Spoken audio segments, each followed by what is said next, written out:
Setelah sujud, apa yang dilakukan? Eh, Setelah sujud yang pertama, apa yang dilakukan? Ah, yang dilakukan bangkit dari sujud. Langsung duduk. Bangkit dari sujud. Bagaimana cara bangkitnya? Seperti apa posisinya dan apa yang dibacakan? Setelah tahu caranya, maaf tangan diri. Saya perbaiki. Setelah tahu caranya, kemudian bacaannya, baru kemudian hikmahnya. Saya boleh beri catatan dulu ya, sebentar. Untuk pertemuan berikutnya, dengan segala kerendahan hati, kalau ada meja itu ya, agak lebar dan lebih kuat, bisa dihadirkan Mas Miko ya. Ya, bukan apa-apa, bukan buat saya, supaya ada yang volunteer bisa naik, bisa kelihatan ininya, prakteknya lebih mudah. Di sini kan buat sujud nggak pas ini, duduk nggak optimal. Oke, kita mulai ya. Untuk saat ini, sementara saya minta izin, ini saya geser dulu ke belakang sini, nggak usah berubah. Satu orang aja minta izin ke sini supaya tidak merubah saf. Bisa? Nggak apa-apa? Bisa ke belakang. Ke sini aja supaya saya juga jangan ke sana kan ini duduk, ada orang duduk sini aja. Nah, oke ya. Ya. Nah, antum jangan kemana-mana, sini aja. Ini Ustaz berdiri di sini Ustaz. Izin ya, maaf ya. Nah, aman handphone aman. Udah, udah. Oh, ke sana Spanyol kiblat sini. Nah, izin sebentar. Di kamera mohon difokuskan ke praktek ini supaya lebih terlihat dengan baik ya. Mohon maaf sebesar-besarnya. Posisi sujud. Ya, beliau aliran dari lutut dulu, turun. Baik ya. Ini kan tadi saya minta menghadap ya. Nah, untuk memudahkan gampang supaya kelihatan teman-teman sekalian, perhatikan baik-baik. Ini ya, posisi tangan seperti pernah saya sampaikan, itu normal saja. Dari mulai bertakbir seperti ini, kan posisi di sini. Nah, posisi nempel di sujud tuh begini. Ini tinggal ditempelkan aja. Ya. Jadi bisa di sini, bisa di seperti di sini. Nanti tinggal ditempelkan saat sujud. Jadi tidak harus ke depan begini ya. Kan ada yang salah paham tuh. Jangan ketawa lagi sujud. Praktek. Jadi ada yang memahami keliru, memanjangkan sujud itu dipahami memanjangkan tangan, bukan memanjangkan doa. Tangan tetap di sini ya. Satu. Kemudian yang kedua, ini tidak menempel ke sini ya. Ya, jangan nempel, jangan nekan. Ini diingatkan kuat oleh Nabi. Karena apa? Itu bisa menekan diafragma. Ya, darah sedang dipacu, kuat ke jantung ke otak, ini ditekan, bisa bahaya. Jadi tetap dibuka, sampai Nabi itu mengilustrasikan kalau anak kambing lewat bisa masuk. Ya kan? Itu ilustrasi kiasan ya. Jangan untuk ngukur anak kambing datang lewat, tidak. Kan itu juga orang Arab yang zaman dulu gitu. Ini maksudnya ada ruang. Kemudian itu sudah kening, sudah menempel, dua telapak tangan, dua lutut. Ini bagian kaki, maaf ya, ini menutup sudah bagus, bukan terbuka ya lututnya. Mohon izin Ustaz menghadap ke arah papan tulis ke sini. Izin. Nah ini bagian kakinya. Ya. Jadi ini tertutup begini, jadi tidak membuka begini, ya. Tutup seperti ini. Nah, enggak pakai tutup aja. Udah. Nah, sekarang kita akan langsung bangkit dari sujud. Ustaz bangkit silakan. Ya, Allahu Akbar. Nah, tahan. Izin ya. Saya soroti yang pertama hadis riwayat At-Tirmidzi. Ya, kita lihat baik-baik teman-teman sekalian. Yang pertama, kaki sebelah kiri, pastikan kiri ya. Kaki yang kiri dilipat begini lalu diduduki. Sudah? Nah, bisa dilihat posisi di sini sudah bagus, yang kiri dilipat begini, nah lalu diduduki. Dah? Dibentangkan. Bentangkan itu dalam bahasa Arabnya tuh firash, berusaha membentangkan iftarash. Makanya kasur disebut firash karena terbentang begini. Oke, sehingga membuat nyaman. Jadi bentangkan dengan nyaman. Kalau ada masalah bengkak jangan dipaksain. Ya, sehingga membuat luka kepada fisik. Nanti ada cara yang lain. Bentangkan, duduk sampai terasa enak. Yang kanannya tegakkan, jarinya dilipat menghadap ke arah kiblat. Ya. Ini yang kanan, ya, tegakkan jarinya dilipat menghadap ke depan ke arah kiblat. Itu sudah bagus posisi kakinya. Jelas? Baik, ini dulu. Kemudian badan ini tegak, tidak bungkuk ke depan, tidak ke samping kanan. Tidak ke kiri atau ke belakang, tegak saja. Pandangan, ini pandangan ke tempat sujud ke depan. Baik ya? Ke tempat sujud begini. Kalau kita di depan Ka'bah boleh ke Ka'bah ke depan. Jelas ya? Baik. Nah, ada juga yang ulama mengatakan pandangan ke depan, boleh depan atau tempat sujud. Karena itu dianjurkan berpakaian yang pantas, yang baik, sehingga tidak mengganggu dari pandangan orang lain. Oke? Pakai sholat, pakai kaos, tutup aurat, bagus. Depannya Ronaldo, belakangnya Messi misalnya, kan jadi masalah tuh, gambar-gambar repot. Kemudian tangan ini, izin Ustaz menghadap ke sana supaya kamera bisa melihat. Baik. Letakkannya di mana? Nah ini ya. Nah diletakkannya itu di atas lutut sedikit, bagian paha ujung dekat ke lutut. Ya, jadi bukan nutup lutut begini atau ditarik ke belakang begini, cukup didekatkan ke lutut dan terurai begini. Terurai saja, santai saja gitu ya, tidak menekan begini atau melepas begini, terurai seperti biasa begini. Jelas sampai sini? Baik, silakan kembali, jazakallahu khair. Baik, sekarang perhatikan baik-baik. Tadi duduk ini dilakukan setelah apa? Sujud kan? Baik. Kita tadi setelah mendengar bersama uraian bahwa sujud itu kan posisi paling dalam saat seseorang merendah. Dengan menempelkan bagian terhormat di kepalanya kan? Tadi kan?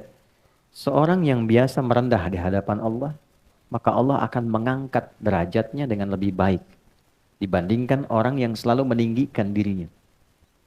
Rumus dalam sholat, kalau orang biasa tinggi, Allah pasti rendahkan. Tapi kalau orang biasa merendah, Allah pasti tinggikan. Itu poin utama. Kalau Anda baru sampai level ruku, Allah angkat. Tapi baru sampai i'tidal. Diangkat derajat i'tidal. Tapi kalau Anda sudah bisa sujud, Allah angkat dalam posisi yang santai. Sambil duduk pun anugerah datang. Itulah sebabnya orang yang sujudnya baik dan sempurna, minimal akan diberikan pada keadaan dirinya 6 hal hadis riwayat Ibnu Abbas atau maksimal sampai 8 hal dalam kehidupannya. 1 ampunan, Rabbighfirli. 2 kasih sayang, warhamni. 3 penjagaan dari sifat buruk, wajburni. 4 diangkat derajatnya, warfa'ni. 5 diberikan limpahan rizki bahkan tak terbatas, warzuqni. 6 diberikan petunjuk dalam menjalani segala hal, wahdini. Ya, kemudian yang ke-7 diberikan penjagaan hadir dalam lingkungan yang sehat dan baik, wa'afini. Ke-8 dijaga dari perbuatan-perbuatan salah, fa'fu anni. Oke? 8. Bisa 6 dengan 2 bagian terakhir itu tidak dimunculkan karena terwakili dari yang sebelumnya, atau 8 dimunculkan lagi untuk penegasan sebagai penguat. Baik. Nah, jadi kalimat yang pertama setelah bangkit dari sujud kan diangkat ya, dapat anugerah. Inilah yang paling dahsyat. Di semua riwayat walaupun ada perbedaan urutan, tapi kalimat pertamanya sama. Rabbighfirli. Ada yang pakai Allahumma, yang 6 bacaan Allahumma firli. Allahumma gfirli, Rabbighfirli. Ini luar biasa secara etik, luar biasa. Islam itu selalu menjaga keseimbangan. Walaupun Anda dalam posisi terangkat, dapat promosi jabatan, dapat proyek besar dan sebagainya, tetap selalu merendah. Untuk mengevaluasi diri. Jangan karena kedudukan terangkat, promosi, dapat proyek besar, merubah kebiasaan jadi nggak kenal kawan yang selama ini membantu. Nggak nyapa teman gitu. Stylenya berubah. Nggak apa-apa membentuk kepribadian yang lebih baik dengan posisi tinggi, tapi tetap humble itu penting. Karena itu Nabi ketika diinfokan di awal, kamu akan menaklukkan Mekah dengan begitu damai. Dan banyak orang masuk Islam, tapi bagian akhirnya itu indah. Bukan senang-senang, bukan pesta. Lihat kalimatnya. Idza jaa nasrullahi wal fath wa ra'aitan nasa yadkhuluna fi dinillahi afwaja fasabbih bihamdi rabbika wastaghfir. Malah diminta istighfar. Coba Anda bayangkan, pemimpin besar menaklukkan satu wilayah yang selama ini tidak mudah, mengeluarkan beliau dari situ, diusir, dihina, dipersekusi, temannya dieksekusi. Begitu diinfokan, kamu akan masuk ke situ dengan damai, tenang, nyaman, orang banyak masuk Islam. Tapi perintah Qurannya apa? Istighfar ya. Kenapa? Supaya jangan ada perasaan jumawa saat masuk seakan merasa yang paling hebat. Padahal yang mengantarkan Allah. Kalau ditugaskan di perusahaan baru, Anda masuk ke ruangan, dihadapkan pada karyawan, jangan merasa tinggi dulu. Siapa yang mengantarkan Anda ke situ? bersikaplah humble biasa. Hargai orang-orang di sekitarannya. Apresiasi kinerja mereka. Terima kasih dengan kinerja Anda semua yang ada di sini. Anda membantu saya untuk hadir berpartner bersama Anda hadir di sini.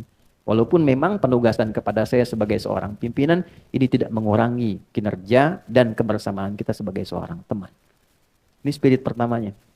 Jadi kalau ditempatkan dalam posisi tinggi yang nyaman pun, jangan lupa untuk koreksi diri. Itu poinnya. Dan ini diajarkan dan perintah langsung dari Allah kepada Nabi SAW. Orang yang terbiasa menempatkan diri seperti itu dalam setiap kondisi dan keadaannya, maka apa yang terjadi?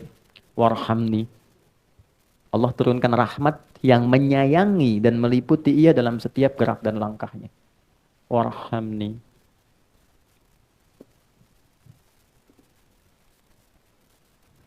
Rahmat itu artinya banyak ya. Satu, pengentas dari berbagai macam persoalan hidup. Bahasa kitanya solusi dari berbagai problematika kehidupan. Jadi Allah itu kalau pengen menyelesaikan masalah hambanya, diberikan rahmat dulu. Dengan rahmat itu solusi datang. Itu ditemukan di Quran surah kedua ayat 157. Ya, masalahnya di 156, 155, sabarnya 156, rahmatnya 157. Oke, dari 155, walanabluwannakum bisyai'im minal khaufi wal ju'i wa naqsin minal amwali wal anfusi wat thamarat wa basyiris sabirin. Hei yakini, sepanjang kau hidup punya harapan tertentu, aku pasti akan uji engkau yang hidup demi mewujudkan harapanmu. Satu, gelisah.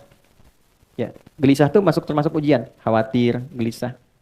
Ini gelisah, kapan Ustadz selesai nih? Yang kapan waktu ini jemput dan macam-macam. Ada. Wal ju', lapar. Ya, ini Dimas ini ada makan siangnya enggak nanti nih, ada snacknya enggak banyak. Wa naqsi minal amwal, harta berkurang, kemarin proyek bagus, sekarang berkurang. Wal anfus, kadang sakit, ada rekan yang meninggal dan sebagainya. Wat thamarat, hasil kerja keras kita, proyek kita, tender kita kok diambil orang. Ya, itu ada yang saya koreksi sedikit, diterjemah diartikan buah-buahan. Saya agak kurang setuju dengan terjemahan itu. Karena agak rasa kurang adil. Kalau tukang buah saja, tukang sayur gimana gitu ya yang lainnya. Nah, jadi maksudnya itu bahasa kiasan di balaghah. Buah-buahan itu kan orang nanam dulu dari benih, jadi pohon, keluar, kemudian sebagainya bunga. Jadi yang siap dipanen besok mangga udah jadi, besok mau panen, malamnya diambil orang. Anda nyiapkan studi, disusun proposal bagus, majukan tender. Anda harusnya menang, diserobot orang. Itu maksudnya. Hasil kerja keras kita diambil orang. Wa basyiris sabirin. Gembiralah, berbahagialah orang sabar. Ini menarik ya. Ada orang dikasih masalah malah senang. Tuh, bisa nggak sampai ke level itu? Ya, punya masalah malah senang. Bisa nggak? Karena bahasa Qur'annya, berikan kabar gembira pada orang sabar. Jadi ada orang yang gembira ketika menerima masalah. Ya, kok bisa gitu? Sendal hilang malah gembira. Keluar sini sendal hilang, gembira. Ya kan? Tapi gembira itu bukan menghilangkan ikhtiar, oh, gembira alhamdulillah. Pulang tanpa sendal, bukan begitu. Ya, itu salah namanya.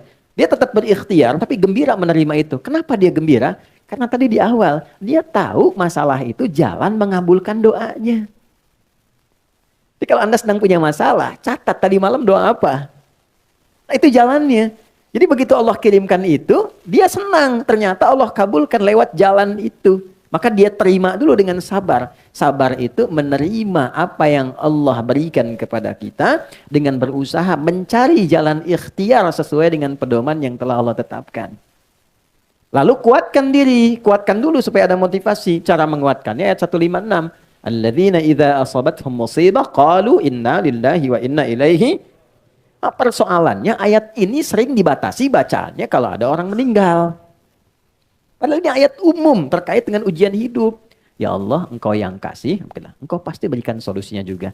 Ya Allah, terima kasih, aku berdoa, engkau kirim ujian, engkau pasti kirim jawabannya juga. Itu maksudnya. Nanti ditafsir di Al-Insyirah, inna ma'al usri, pasti ada solusinya, pasti bisa. Itu poinnya, katakan pada diri kita. Itu ada ayat yang meminta kita mengatakan untuk memotivasi diri. Jadi kalau sedang ada masalah berat, katakan, ini pasti selesai. Bisa. Itu kita punya ayatnya, Mas. Yang praktekkan Jepang loh. Jepang tuh dari kecil dilatih, kamu bisa, ini. Dulu kan 96 ya Mas Ari, 97, ada acara Benteng Takeshi itu. Ya, naklukan Benteng Takeshi, bikin meriam-meriaman, kan reporternya datang, kamu bisa, itu kan. Ya, kalau nggak salah itu ya. Masa-masa Dragon, di TPI kalau nggak salah jam 7. Ya. Nggak ada Dragon Ball tuh yang tulisan Sasuke Watanabe ya. Kemarin kan pengisinya baru meninggal tuh. Saya hafal itu, tahu saya. Ya Piccolo kan yang Kamehameha terus ada atasnya. Tapi saya nggak banyak nonton, cuman ini aja tahu ini gambaran. Tapi saya melihat bahwa ini fitrah manusia. Kan kalau sudah di Kamehameha itu mati, terus di atasnya kan ada bulatan ya. Bulatan itu kan sukun. Sukun itu kan bulat, sukun itu kan tenang. Jadi kalau meninggal, usahakan pulangnya tenang. Ya ayat Tuhan nafsul mut, hei jiwa-jiwa yang tenang. Fitrah itu nggak bisa dihindari, nggak bisa dihindari. Ya perubahan apapun melahirkan kebaikan. Sensei ya kalau pindah beralih itu kan pasti jadi, udah ya kebanyakan. Dah sini aja nih, dah. Nah kalau sudah terasa motivasi diri kita, baru ayat 7-nya. Ulaika alaihim salawatum min rabbihim. Orang-orang yang selalu memotivasi diri ketika diuji, itu dipuji oleh Allah.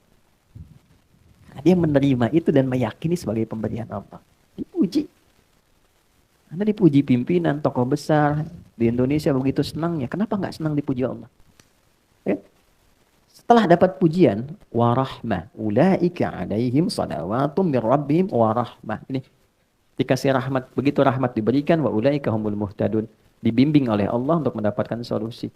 Jadi orang-orang yang sujudnya benar, ketika bangkit dari sujud, di antara anugerah terbesarnya adalah Allah selalu menghadirkan solusi dalam setiap masalah hidupnya. Gitu. Makanya seakan-akan gak punya masalah. Padahal hidupnya banyak persoalannya. Tapi Allah sudah ringankan sebelum dia dapatkan. Karena sujudnya banyak. Tawakalnya banyak. Apa dikira jadi ustadz itu gak punya masalah? Tidak. Masalah antum kan diserahkan ke saya juga. Nanti habis ini pertanyaan tuh. Saya sebelum ke sini dapat kertas, baru datang kertas banyak tuh, masalah semua tuh. Soal rumah tangga orang, kreditan motor, riba ini, macam-macam, sampai masalah-masalah yang spesifik. Ya, nah itu hal-hal demikian, insya Allah Allah ringankan. Sepanjang apa? Terkoneksi sama Allah. Yang punya solusi Allah, yang punya rezeki Allah, yang punya ketenangan Allah. Kenapa nggak kita sambungkan diri kita dalam sujud? Nggak ada yang paling enak di dalam sujud. Punya persoalan, ambil wudhu, hadap kiblat, sholat, sujud. Tumpahkan, gak apa-apa, nangis gak apa-apa, tumpahkan. Keluar enak. Udah itu tenang. Allah tuh ngasih tenang dulu sebelum solusi. Itu pasti tenang dulu. Kalau sudah tenang, jiwanya nyaman. Jiwa yang tenang melahirkan kreativitas yang cemerlang. Catat tuh, bikin statusnya.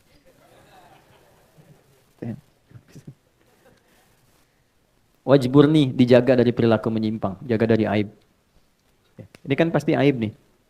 Ya, maaf, lisan menyimpang, dari bicara yang baik jadi nggak baik, telinga menyimpang sampai ke kaki.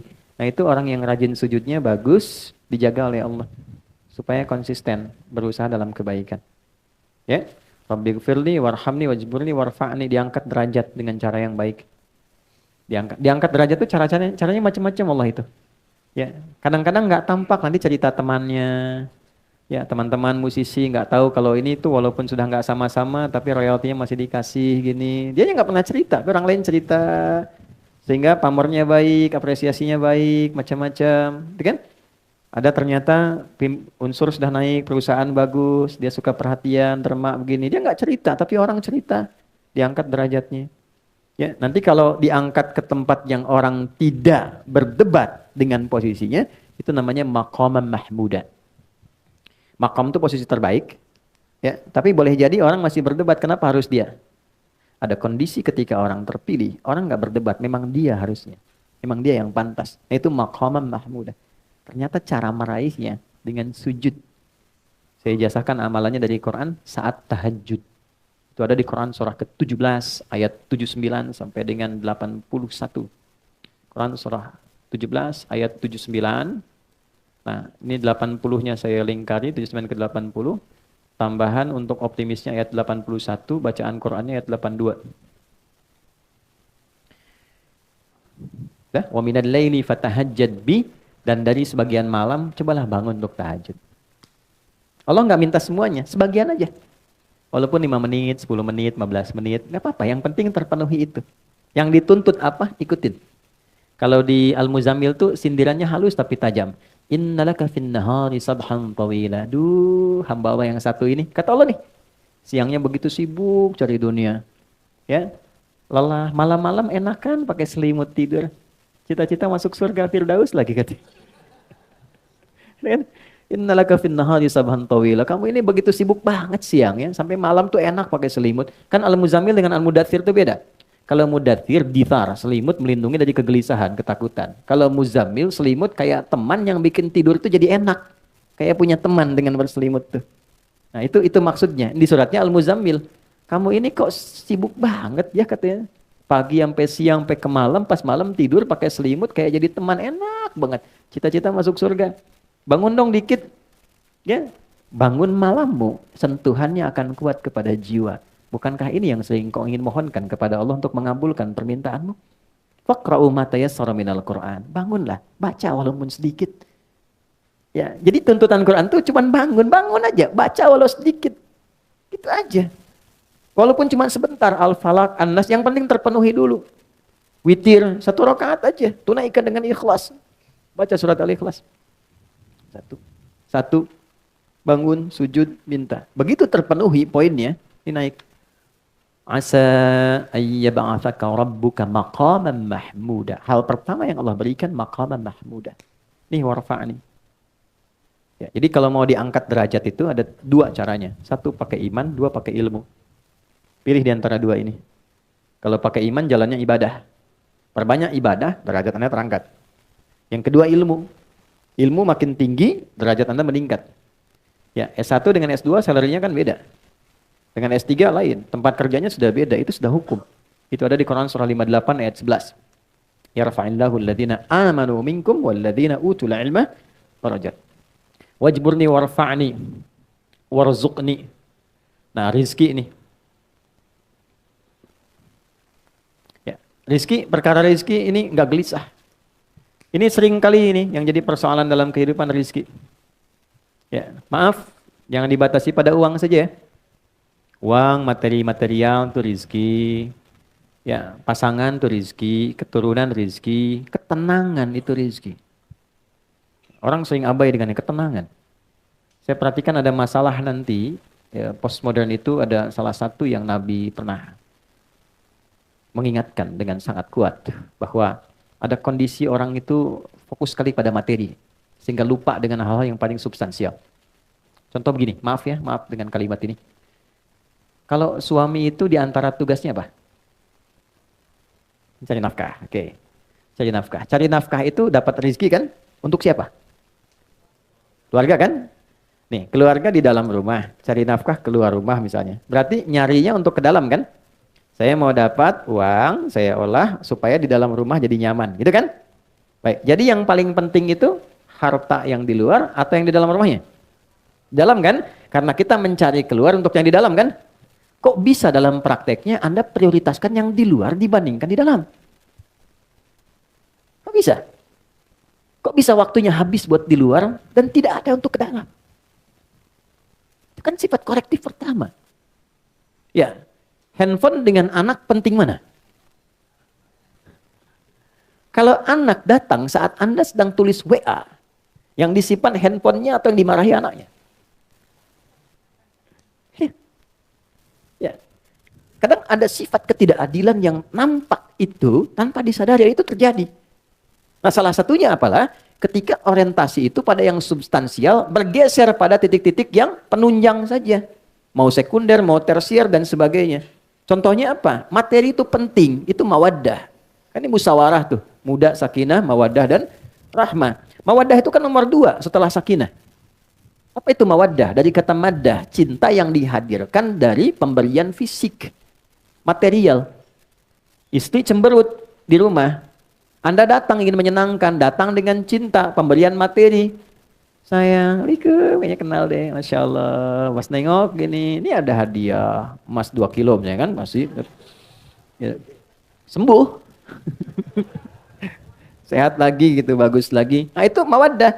Hari lahirnya, buatkan makanan kesukaannya. Itu kan?